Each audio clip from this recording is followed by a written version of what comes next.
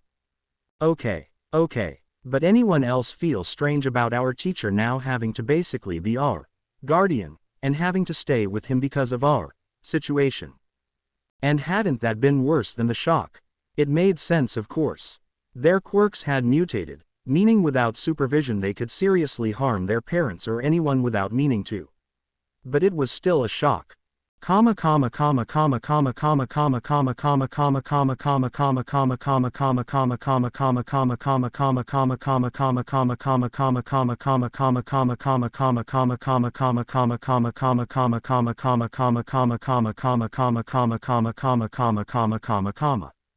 So you're taking Monoma? Vlad asks. After the whole shock had worn off, he'd had some time to think and plan. The rat was insisting that he had to move to a larger house as he would be needed to monitor the kids whose quirks had mutated. So now he was going to be the guardian for 4 of his students, and that wasn't touching what Hisashi had impulsively done in adopting another student. Not that he was mad about that. Not after hearing that the quirkless kid had been attacked and was now both homeless and missing an ear. That kid needed someone to care about him, so he couldn't be mad about Hisashi stepping up the plate. What he was mad about was that things were changing so quickly. That now he'd have to be both a mentor to a bunch of traumatized kids with no idea what their quirks could do. He'd also have to learn to be a dad to a traumatized quirkless kid. He sighed. I'd rather leave him with the support that he's built up with his class if I could, but he needs me just as much as the girls do. He needs someone who can turn off his quirks that he copies in case something goes wrong. I understand. I'm not happy about it. But I can see you're not happy about it either, and you're right. Monoma will need you. Well, make sure the kid knows he can always come visit his friends in 1B whenever he wishes. Quote. He sighs again as he heads for the infirmary. Now to tell his new kid that he'll be coming home to a new home. Joy. Izuku stared at his legs as they swung back and forth under the infirmary bed. His body felt distant, his mind clouded with disbelief and anger. The dull throb in the side of his head where his ear used to be didn't help. Present Mike's voice broke through the haze, though the words felt muted, as if coming from underwater. You're Mother gave up all rights to you, Mike said gently, trying to soften the blow. Izuku blinked. His hands clenched the fabric of his pants. Mom gave me up. Just like that. The thought swirled, unfamiliar and painful.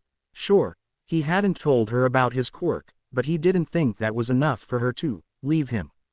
What's going to happen to me? Am I going to be kicked out of UA? Present Mike shook his head, his usual lively demeanor softened. Did you know, Izuku, that pro-heroes can apply for fostering and adoption licenses? Izuku's brow furrowed in confusion. No, but what does that have to do with anything? Mike smiled, a warmth behind his eyes. Well, you see, I've already submitted the paperwork. Shota and I, we're going to be your new parents. I know it's a lot to take in, and I know it's strange. But I care about you, kid, and I want you to succeed in everything you do in life. Izuku's breath caught in his throat. New parents. His hands trembled slightly as he processed the words. His mom, she had struggled so much to raise him, but she had stayed, hadn't she? He knew how hard it had been for her to raise a quirkless son in a society that saw them as burdens. Rent was higher, jobs were harder, and society didn't make space for people without powers. He knew all of this. So, maybe, if he had told her sooner that he had a quirk, she might have stayed. But she hadn't. And now, two pro-heroes, two of the people he admired most, wanted him. Wanted him to be their son. He bit his lip, feeling the sting of tears behind his eyes. He didn't want to cry. His mother had done her best. She hadn't abandoned him on the streets, hadn't mistreated him. She had loved him, right? She had tried so hard. I wasn't quirkless. I could have told her. She wouldn't have left. Yet here he was. And now Mike and Aizawa were offering him something he'd never thought he'd have again, a family. He wanted to be grateful. He wanted to say thank you. But the words felt stuck in his throat, heavy and impossible to speak. Are you sure you want me? His voice trembled, and the fear in it startled him. He wasn't sure what scared him more, the idea of being left again or the idea that someone might genuinely want him. I've never wanted anything more, Mike said, his voice firm and reassuring. That did it. The tears fell, sliding down his cheeks before he could stop them. He wiped at them quickly, embarrassed by the display, but present Mike didn't seem to mind. After a few more moments of quiet, Aizawa arrived with a wheelchair, ready to take him to their new home. Izuku's legs felt like jelly as he tried to stand, so he let the heroes help him into the chair, his heart pounding with the enormity of everything that had just happened. When they arrived, Aizawa stood by the door, waiting. He looked more worn out than usual, but there was a softness in his expression. Izuku was helped up and given a brief tour of the house, a large, 6-bedroom place with an enormous kitchen, 2 bathrooms, and enough space for more than just him. As they entered the dining room, he saw them. 4 other students sat around the table, looking somber, each one caught in their own world of uncertainty and change. Izuku's stomach clenched with guilt. These were the students whose quirks he had changed. He had thought he was helping, but seeing them now, all he could feel was shame. They hadn't asked for this. He had just done it. And now they were stuck here, stuck because of him. It was his fault. He swallowed hard. I'll make it right. Somehow, I'll fix this. But how? He couldn't just change their quirks back without drawing suspicion. Maybe, in time, he could find a way to meet with them secretly and fix things. Until then, he would focus on using his quirk for good, only for good. Villains would get one chance, and if they failed, he would stop them before they could hurt anyone else. Aizawa's voice broke him out of his thoughts. Izuku, these students are staying here because their quirks mutated. They need to stay close so I can help them control it. Izuku nodded stiffly, feeling the weight of the situation pressing down on him even more. Shota sighed as he sat down, running a hand through his hair. While Hisashi had handled the adoption paperwork for Izuku, he had been tasked with talking to the parents of the other kids, explaining the situation and why they needed to stay with him for the foreseeable future. It had been exhausting. He hadn't asked for this, being the guardian of 4 kids with mutated quirks, all of them dealing with their own trauma. His life with Hisashi had been simple. Their small apartment, their quiet moments together, it had been enough. And now they had 5 children, and one of them, Izuku, was more emotionally fragile than the others. "What's bugging you, Moonshine?" Hisashi's voice broke through his thoughts as he sat beside him. Shota hesitated, then sighed again. "The kids. You know I didn't have the best parents growing up. I'm afraid I'm going to mess this up. I don't know how to be a dad, Hisashi. I never wanted to mess up a kid's life with my baggage." Hisashi pulled him into a tight hug, pressing his chin on top of Shota's head. "Babe, no one knows what they're doing when they become parents. We'll figure it out, one day at a time. You don't have to be perfect. You just have to be here for them, like you always are." Shota closed his eyes, letting the warmth of the embrace ground him. "I'm scared. And that's okay. We'll do this together. I've got your back." He smiled a small but genuine smile. "How did I get so lucky?" Hisashi laughed softly. "It's me who's the lucky one, Moonshine. You're my yin to my yang." At that moment, as they sat together, Shota realized that maybe, just maybe, they could make this work. They weren't perfect, but they had each other. And now, they had 5 kids who needed them more than anything. One day at a time. That was all they could do. Chapter text. When she'd first been contacted by her husband, she'd assumed it was some sort of plea for her to abandon their son, like he had suggested before Izuku had even been born. He'd never told her how he'd known that Izuku wouldn't have a useful quirk, only that he knew and that they could try again. A part of her had been in disbelief because what kind of shifty explanation was that? How could she trust that her husband, a man that she was sure was into some criminal activity, just say, "Trust me," like that when she was sure that he knew he wasn't exactly on the straight and narrow?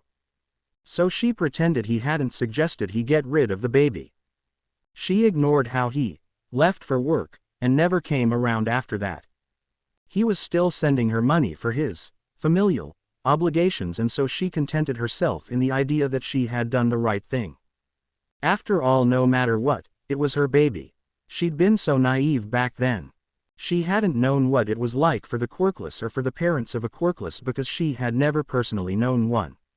When she'd been going to school, they brought old people to her school that introduced themselves as having lived in a time when quirks were less common. But they were all 70 or above. Everyone said the quirkless were a dying breed, so she never thought about it. It didn't affect her life after all, so why would she? Her husband kept in contact with her, kept asking her to leave Izuku, but how could she?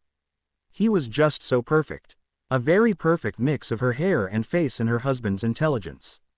She could see it when Izuku started kindergarten and he did everything early. Her husband had to be wrong about him being quirkless. He was too perfect to be anything but a quirked child. She was still so clueless. When she tried showing Izuku how her quirk worked, hoping that he'd gotten her quirk or a variation of it, he'd scrunch up his little nose and say, "My eyes hurt, mama, they itch." Which she knew had nothing to do with her own quirk or her husband's fire breathing. She ignored it. She wasn't a quirk biologist, and maybe Izuku had gotten a mutation of some sort. She still refused to see the truth. When all of the children start showing signs of their quirks, she ignores how Izuku shows no signs of his. He could be a late bloomer, those were a thing, right? But shortly after his 4th birthday she started hearing the rumors. "Did you hear that kid that lives on the top floor is a quirkless?" She hears one of her neighbors say as she's coming down to get the mail. She hides, not wanting to be caught eavesdropping. "You sure? Thought Inko's kid was only 4. Some kids don't know how to use their quirks. Maybe he's just slow." That was the old granny that lived on the floor below her. The one who always cooed over Izuku and called him, "my other grandson." She'd been so glad that the old woman was defending her baby. She was right, some kids were just slow. Even if Izuku was a genius in schooling, quirks were difficult. He just needed time. She was still so naive. Until she gives into the doubts and she goes to Dr. Tsubasa. He registers as having a quirk. He begins and she's happy for a brief moment, but it's dormant and shows no signs that it will ever wake up. "I'm sorry, but medically he's quirkless." She'd been so stunned when he handed her the paperwork she'd have to turn in at the registry office. He wasn't quirkless, he has a quirk, but that doesn't matter. To the government he is quirkless. Things change quickly after that. The quirkless may be a dying breed, but everyone knows their brand of bright red shoes that they are required to wear. Those bright red shoes that her neighbor sees her pick up from the postal service, having desperately thought that if she didn't go to the mall she could hide them. She couldn't. Primordial brand is stamped on the box as if to tell the world, careful, a quirkless lives here. Her landlord tells her he has to raise the rent 2 days after the hated shoes come in. Look, I like you. You've been an excellent tenant, and if I could I'd keep the rent the same. But the government charges extra for insurance for any tenants who are quirkless or have a quirkless living with them. The quirkless are so much more fragile, you know. It's just policy, nothing personal. She wants to nod her head like it's perfectly logical. No one knows anything about young quirkless people. They really could be more fragile for all she knew. But it's the first nail in the maybe Hisashi was right column in her mind. She tried to shake it off. After all, Izuku was still her perfect little boy, and the doctor had said he did indeed have a quirk. She just needed to wait. She'd have to budget more, eat out less. It was fine. Then Izuku starts coming home bruised. What happened, sweetie? Kachan tried to use his explosions on another kid and I couldn't just let that happen. So I stopped him, like a hero would. Izuku, Katsuki was probably just trying to show off and you misunderstood. She truly believed that Katsuki was a good boy. He wouldn't use his quirk on other kids. You just have to stop trying to play so rough with him. She starts pretending not to see as the bruises keep piling up. Maybe the landlord is right. No one really knows about quirkless. Maybe her child is just more delicate. She ignores the feeling in her gut that is screaming that her baby is hurt. Why isn't she doing anything?